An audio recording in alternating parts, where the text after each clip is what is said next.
Love जिहाद का मामला एक बार फिर से मध्य प्रदेश की विधानसभा में गरमा रहा है। हमारे साथ में मौजूद हैं बीजेपी विधायक आशीष शर्मा जी। लव जिहाद को लेकर के आपका सवाल भी था। 283 प्रकरण पिछले 5 सालों में दर्ज हुए हैं पूरे मध्य प्रदेश में। निश्चित ही भारतीय जनता पार्टी की सरकार ने धर्म स्वातंत्र अधिनियम 2021 जब पारित किया, उस समय ये चिंता मध्य प्रदेश की सरकार के मन में थी कि मध्य प्रदेश की जो हिंदू बेटियां हैं उनको पहचान छुपाकर अपना नाम बदलकर न सिर्फ कोई ब्लैकमेल कर रहा बल्कि उनकी अस्मत को भी लूटने का काम कर रहे हैं। और जब उनको पता चलता था, उनके सामने ये रहस्य पे से पर्दा उठता था कि ये आदमी हिंदू नहीं है बल्कि मुस्लिम है, तो उनका पूरा जीवन बर्बाद हो जाता था। और उनके मन में जो दुख और पीड़ा और तकलीफ होती थी उसको शब्दों में व्यक्त नहीं किया जा सकता। भारतीय जनता पार्टी की सरकार ने उनकी इस पीड़ा को समझा, कानून बनाया और आज इस मध्य प्रदेश में उस कानून पर अमल चल रहा है। लगभग 230-80 से अधिक मामले इस मध्य प्रदेश में दर्ज हुए हैं, न्यायालय में भी चल रहे हैं।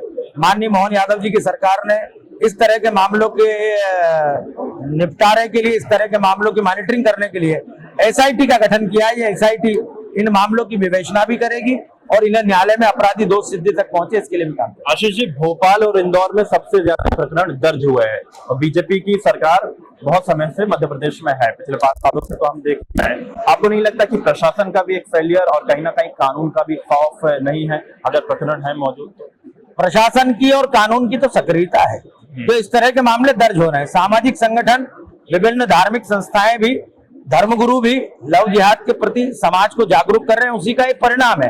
अन्यथा आप बताइए 2021 से पहले लव जिहाद या उसके जैसे शब्द के आधार पर अपनी पहचान छुपाकर मुकदमा कितने मध्य प्रदेश में कितने मुकदमे दर्ज हुए? कोई दर्ज नहीं हुआ। आज हो रहा है क्योंकि समाज में जागृति आ रही है, लोग समझ रहे हैं इस बात को कि ये एक दुष्चक्र है जो पूरी दुनिया में इस समय चल रहा है, धर्मांतरण का खेल है, विदेशों से इसको फंडिंग हो रही है।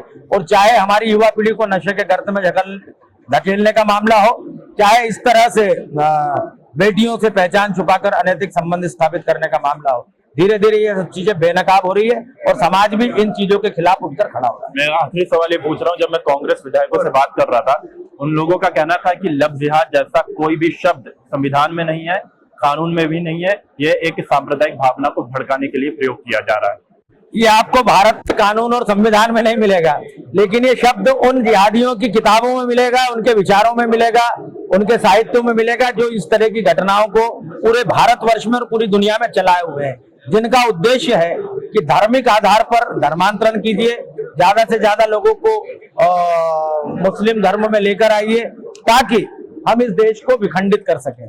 प्यार होना अलग विषय है, प्यार किसी को भी किसी से हो सकता है, लेकिन हम जिसको प्यार करते हैं उसके बारे में पूरा जानते हैं, विश्वास करते हैं, तब उससे प्रेम करते हैं। हमको अगर भूल में रखा जाए कि फला व्यक्ति फला नहीं है और हम उसके प्रेम जाल में फंस जाएं, तो ये तो एक तरह की हमारे साथ धोखाधड़ी होगी। अगर कोई पूरी जानकारी अपनी देकर के प्यार कर रहा है, चाहे वो अलग अलग धर्म के, अलग अलग जात के, उससे कोई दिक्कत या तकलीफ सब नहीं है। सदियों से होता आया इस देश में। रसखान को कन्हैया से प्रेम हुआ, किसी ने उंगली उठाई क्या उनके यहाँ उस समय? ये हमारे देश की तहजीब है, हमारे देश के संस्कार हैं।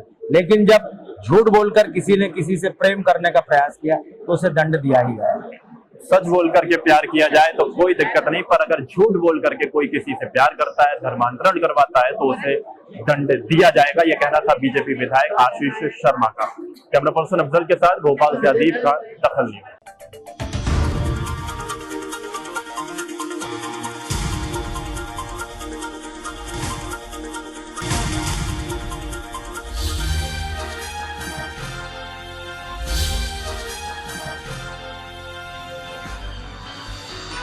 आप देख रहे हैं दखल न्यूज।